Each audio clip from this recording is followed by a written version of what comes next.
What's up, you guys? ShartimusPrime here doing another unedited action figure review on another Secret Wars 2026 wave figure. We have Constrictor. This wave is not my craziest favorite. It's an unedited review because there's not a lot of new over here. Not even the tendrils or the coils over here. But anyway, it says Constrictor. Nice looking packaging. And you can see on the back a nice image of Constrictor with a very dark blue suit. It says, forced by the Beyonder, a mighty being from another universe, to fight the Secret Wars, Constrictor lends his powerful coils in service of Dr. Doom's schemes. I already have Falcon. I'll review Falcon. I don't have the Daredevil or the Magic yet. I've already reviewed Absorbing Man. Stay tuned for the Spider-Man review coming soon. But yeah, Magic and Daredevil I need to get my hands on. I did get this at Biggity Big Bad Toy Store, and yeah, they don't have Daredevil and Magic yet, so I'm waiting for BBTS to get him. And there's the Constrictor figure right over there. It does not come with a lot as far as accessories go, and that kind of bums me out, but I can't tell you too many ideas I personally have for what they could have included. So I'm not a huge Constrictor fan. I'm just like, not like I don't say that in a hateful kind of way, like, you know, trying to be nice, like, hey, I'm not the biggest fan of this guy, you know what I mean? Like, I secretly hate him. No. I just don't really read about him too much in the comics. You can see even right over here, I put him in the wrong spot on the Avengers villain shelf. He should be with the Masters of Evil, but I put him with the Serpent Society figures. He's not supposed to go there. But this new figure will take that place and be moved over. Yeah, so you could clip this on like a shield if you want, just like the other ones, and you could flip this around. Cool. I don't like this feature too much, to be honest with you, so I'm just going to go ahead and put that back. That's the only accessory he has. If you want to count the coils, I guess that just doesn't count to me, because what's Constrictor without these adamantium electrified coils, which, first off, yeah, they're the Omega Red coils over here. I do like the pearlescent finish on them. That is pretty neat. I do wish they were bendy. I do like the bright silver right here. It is very shiny. But it would have been cool if they were able to kind of just like get the middle of it painted so that it had like yellow going around it instead of it just transitioning to the yellow. You know what I mean? I don't know. I think that would have been a little bit cooler to see, like silver in the middle and then, you know, the orange and yellow on the outside. It's yellow anyway. So yeah, not posable, but, you know, they're pliable enough. And we have a new head sculpt here, which I actually mostly like, but I don't know if I like it more than the old one, because it's pretty good looking. I mean, the paint looks pretty solid and everything, but when you look at this older one right here, this one's pretty cool too, man. That's a pretty good head sculpt. I mean, now that I look at it and laugh like, it looks like that crazy uncle missing his teeth or something like that. So it is a little different. All right, anyway, sorry. But you know what I'm talking about, right? He does have that kind of face. But yeah, this one right here, I think I do like the sculpt more. This always caught me by surprise because it had more paint in between the teeth.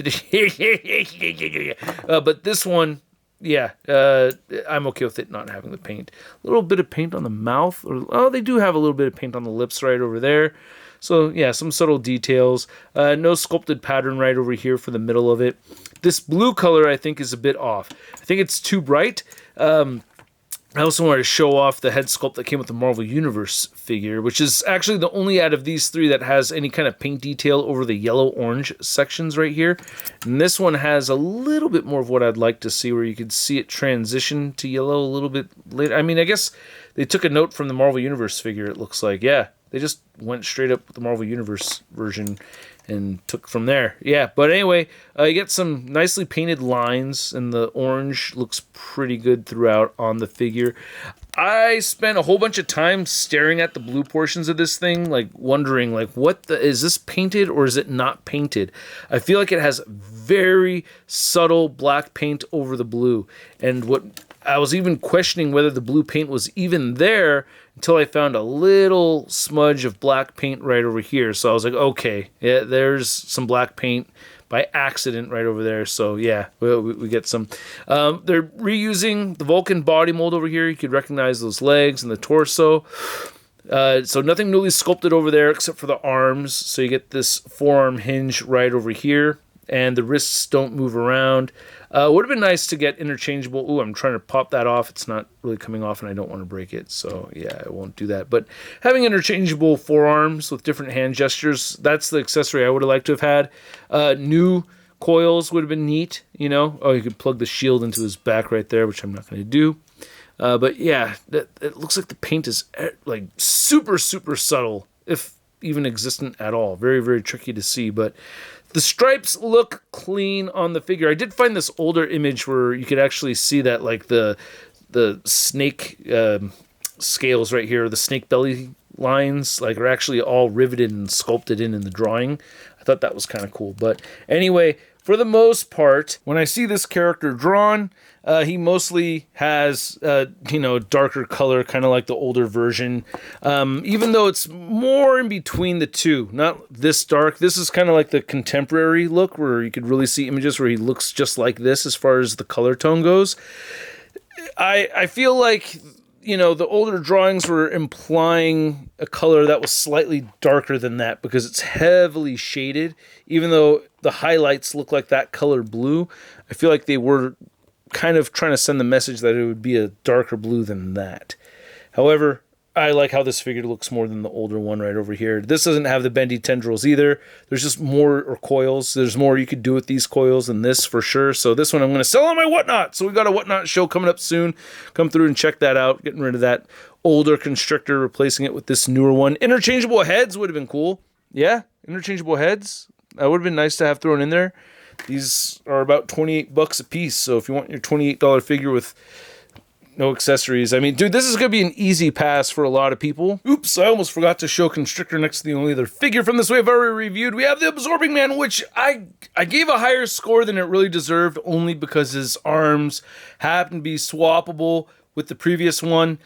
If not for that, it would have gotten a much lower score, closer to Constrictor over here. But still, you know, they're just both disappointing offerings overall, I think. They're just both very light. Not enough stuff. I don't think it's a letdown of a figure. I think it's a decent upgrade. But if they wanted to go hard, they could have given a lot more to this figure, and they clearly weren't, you know. So I feel like the mentality from the Hasbro team is that most Marvel Legends collectors are buying pretty much everything, and that, you know, they're thinking, well, you know, you got very little with this figure, but you're going to get a lot more with that figure over there. And that may not always be the case. So a little disappointing of a figure, to be honest with you. I'm giving it a fair, I want to give it like a 6.9. I feel like they could have easily added a little bit more paint to the face. I just wanted to see something more with the face. I don't know. Yeah. If they had interchangeable hands too, that would have been a really cool thing to see also. As far as articulation goes, it looks okay with him looking up, but yeah, they didn't paint the yellow going all the way up, so they totally should have done that. So that does bug me. When you pull this back, at least the orange and yellow goes all the way through. So yeah, not a great figure by any means, but definitely an upgrade. I like the body mold, so it's still fun to pose around. I only took a few pictures, only felt mildly inspired with this guy. Not my favorite figure from this wave, but glad to have the upgrade. So anyway, let me know what you guys think, and if you haven't hit that subscribe button or that like button, I hope you do so. And thanks again for watching. I'll catch you guys later. Peace! Hey, new ShartimusPrime videos. Hey, you should click one. Yeah, click on one of them. Or subscribe if you haven't.